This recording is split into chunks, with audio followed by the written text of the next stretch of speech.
नमस्कार साथियों, मैं हूं जितेंद्र कुमार। आप देख रहे हैं इंडिया पब्लिक न्यूज कटिहार।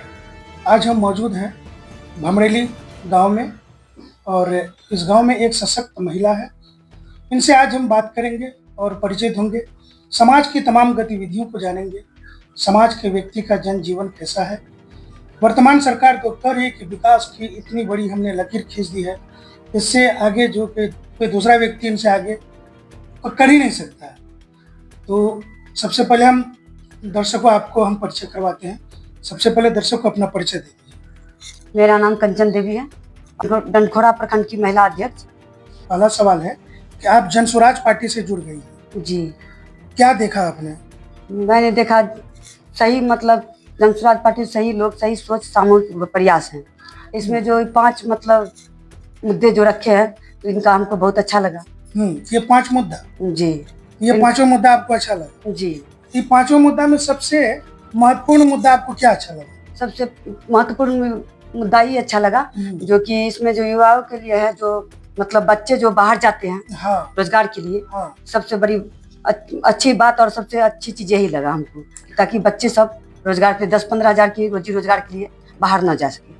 अच्छा, गांव में आप रहती हैं और गांव की कई महिलाओं से आप जुड़ गई हैं। जी, लगभग सैकड़ों महिलाएं आपको पहचानती हैं। जी, तो उस महिला के पास जब आप जाते हैं तो उनकी मजबूरी, उनकी लाचारी, उनकी जो कष्ट है, क्या क्या उनको ज्यादा झेलना पड़ता है?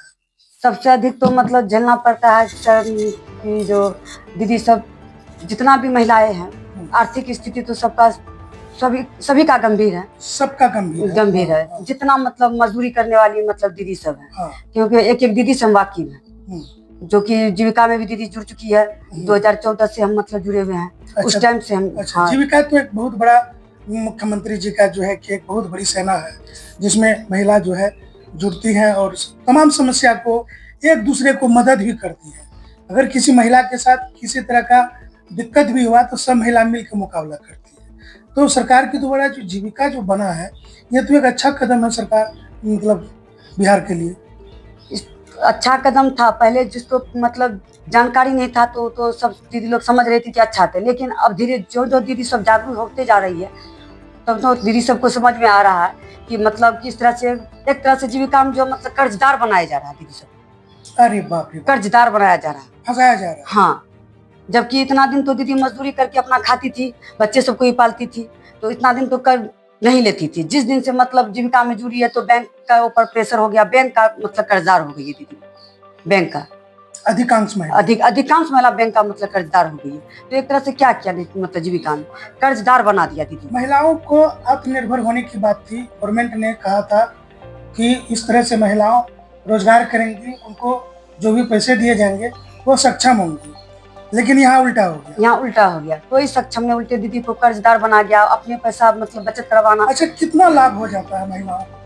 हमको तो हमरे अंदाज से तो कोई लाभ नहीं होता है। जहाँ तक दीदी लोग तो कर्ज में ही डूब रही है। अच्छा, 10 रुपया का ग्रुप है ना? हाँ, 10 रुपया साप्ताहिक। 10 रुपया करके अगर एक ग्रुप में जमा करते हैं, कितने आपका ग्रुप में कितने महिला है? हमारे ग्रुप में एक ऐसे जिम होती है, ग्रुप में 12 महिला। 10 से 12 महिला। तो 12 महिला अगर एक बार जमा किया 120 रुपया, 120 रुपया। हाँ, वो 120 रुपया बैंक में गया। 120 रुपया, वो भी कुछ दिन के लिए बोलती है दीदी लोग के पास रहना चाहिए, उसके बाद उसको बैंक में जमा कर दिया जाता है। बैंक का कर्ज जितना बढ़ जाता है, जो दीदी नहीं दे सकती है, तो उसको वो पैसा बचत किया हुआ पैसा भी डालना पड़ता है बैंक में, ताकि एनपीआई और पीएनपीआई ना हो खाता।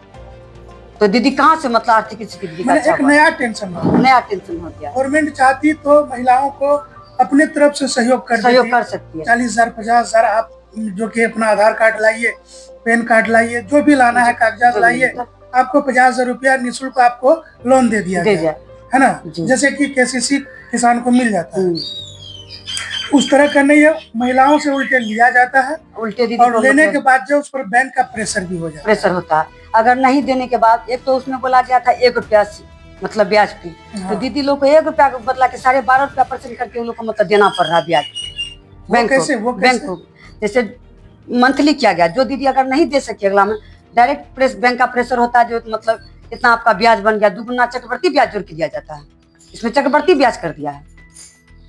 तो इस तरह से तो एक जाल में फंस गई सभी महिला। इस तरह से जाल में इसलिए तो बोल रहे हैं कि जब से दीदी को सबको समझ आया, जागरूक हुई, तो अब समझ रही है कि इसमें बहुत गलत है।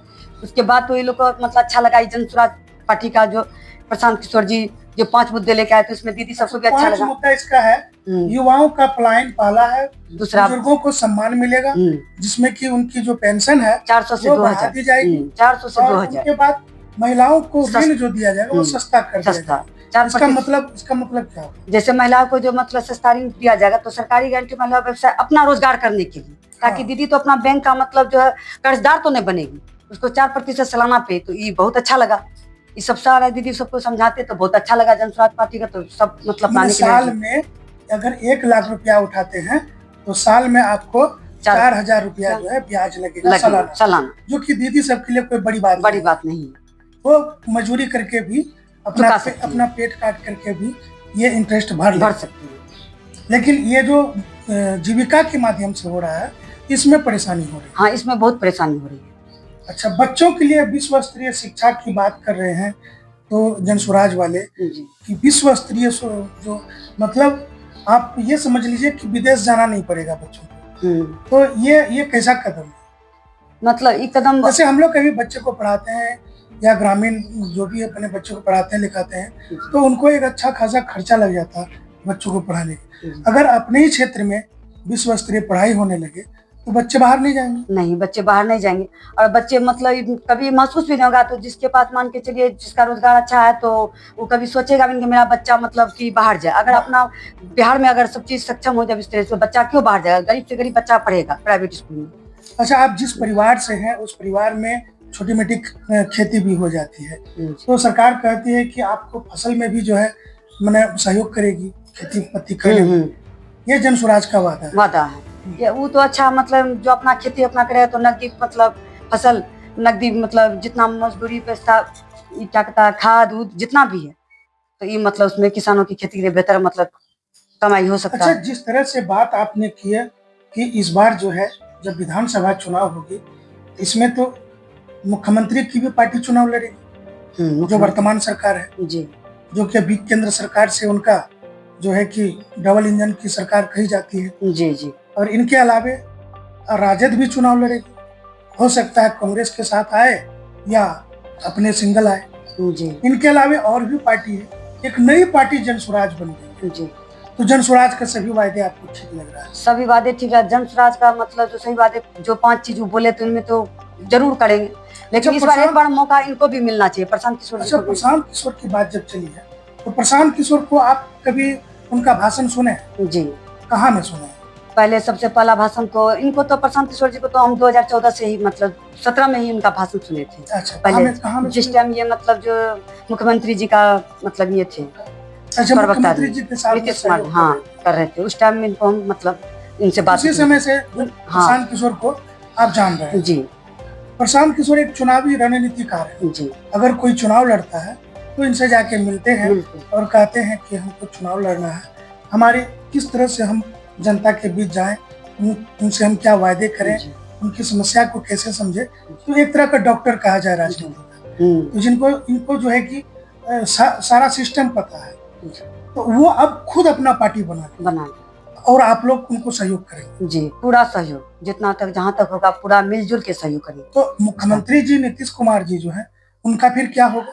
वो जिनका उसका जो होने का था तो होवे करेगा समय पे, लेकिन इनको जो है जोर शोर के साथ और सारी दीदी मतलब जितना महिला प्रखंड अध्यक्ष जो है तो सारा दीदी मतलब जितना सबको प्रखंड में मतलब जागरूक करेंगे कि सबसे अच्छा एक मौका इनको भी दिया जाए और भैया को प्रशांत भैया को जो कि अच्छा काम करेंगे इनका भी मतलब इसको भी मौका मिलना चाहिए। बहुत अच्छी बात आपने कही है।